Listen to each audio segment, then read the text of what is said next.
Treća vrsta emaneta jeste emanet u međusobnim ljudskim odnosima. Sve što je vezano za mene i tebi. Pozajmio si pare, novac, trebaš nešto da prenesi, da ja ti dao, odnesi Zejdu, odnesi Amru, ti nisi odnio, jesi odnio, to sve emaneti. Na poslu, trebaš u 8 da dođeš na posao, svaki put 15 do 9, veli 45 minuta, nije šef spava do 10, pa ne vidi me, ja moram doći u 8. Ne vidite šef, ali ako ti je dao platu da ide od 8, ili ćeš otići pa ćeš mu reći, kasnio sam svaki dan ovog mjeseca prošlog, 45 minuta, ili ti je haram para? Ti zaradio. Ako nisi dobio od njega odobrenje. Ako si dobio odobrenje, rekao ti ne moraš, ti spava još 45 minuta, ne moraš dolaziti na posao, ti je daleko, nema nikakvih problema. Ali ako se nisi sa njim dogovorio, moga mi ono što pojedeš ti 45 minuta, sve ti haram. Kaže poslanik sallallahu alejhi ve sellem: "Men ahada amwal an-nas yuridu ada'aha, adda Allahu anhu." Ko uzme nečiji imetak, pozajmicu, i želi da ga vrati, znači potreban je. Međutim, nema sada, ali ima u svojoj posvijesti, u svom nijetu, inšallahu ta'ala, čim bude imao odmah vraćan. Allah će mu pomoći da vrati. وَمَنْ أَخَذَهَا يُرِيدُ إِتْلَافَهَا أَتْلَفَهُ اللَّهُ. Ako je uzeo nečiji imetak, želeći da ga prokocka, da ga uništi, Allah će ga uništiti. Allah će ga uništiti. I ovo, inša Allah, može se uzeti pod jednim vrstom emaneta, znači ovaj, ili posebnim, da je emanet u poslu. Znači, u poslu ljudi puno gledaju. Pogotovo tebe, brate muslimanu, kada zna da klanjaš, da se držiš Allahove vjere, da priznaješ Allah subhanahu wa ta'ala za vrhovnog sudca, znači on tada gleda posebnim očima na tebe. Jer on plah onima koji ne klanja, veli, kad ga je zapošljavao, veli, moguće da će me nekad odraditi. Međutim, tebi je dao potpuni emanet. Tebe kada je zapošljavao, pa čuo tvoj fin momak, maša Allah, onaj i klanja i zna za Allaha, takav mi treba, on me neće prevariti. Tako, Allah ga vidi. I onda ne do Allah da se neko od nas poigra sa tom osobinom emaneta, povjerenja, pa da taj čovjek u nama vidi lošu sliku Islama, teško se nama. Navešću vam jedan primjer vezano za to. Jedan imam Arap, imam u Francuskoj u jednom od islamskih centara,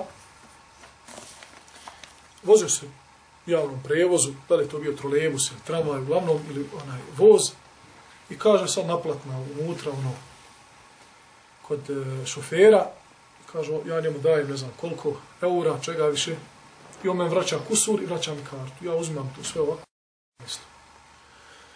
Pogledam, ja sklonim kartu, izbrojim 1, 2, 3, 4, 5, 6.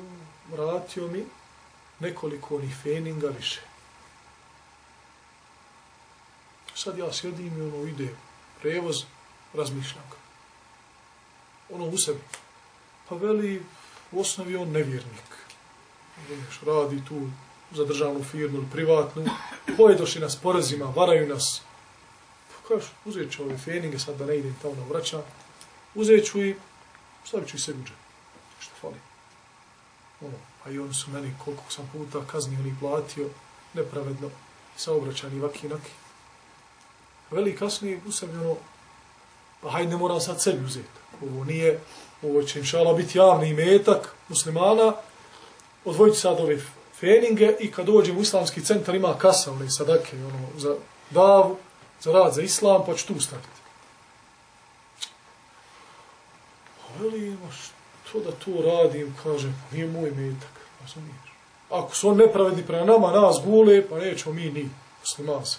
Ako razmišlja čovjek, razgovara sa sobom, tamo haseba.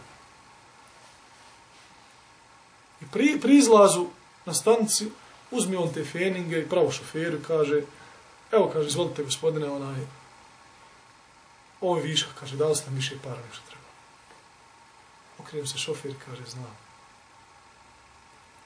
Ja sam ti namjerno dao, kaže, više da vidim, kaže, jel vi zaista ste povjerljivi kao što pričate muslimani ili je to samo šuplja priča. kaže, ukamenio se. Počeo da plače. Kaže, Allahu ekber, pa zar je par feninga moglo da bude razlog da ovaj čovjek, ja nema, hajde tad onda, posle toga reci njemu, hajde u islam, spasi se džehennemske vatre. Nema teorije, reći, ko vi muslimani? Ja sam vas davno, kaže, ispitao. Znam ja, kaže, vas i vašu politiku. Zar je par feninga moglo da kaže, bude sebeb da ja jednog čovjeka odvratim od islama? Znate li kolika je nagrada da uputiš nekoga ka islamu? Poznati hadis od Alije radijallahu anhu. U jednom rivajetu, kao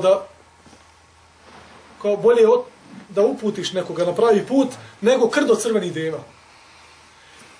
U najjačem rivajetu po nagradi, kaže, bolje ti je uputiti nekoga na pravi put, na put islama, nego da imaš sve što sunce obasja. Čitava galaksija znači.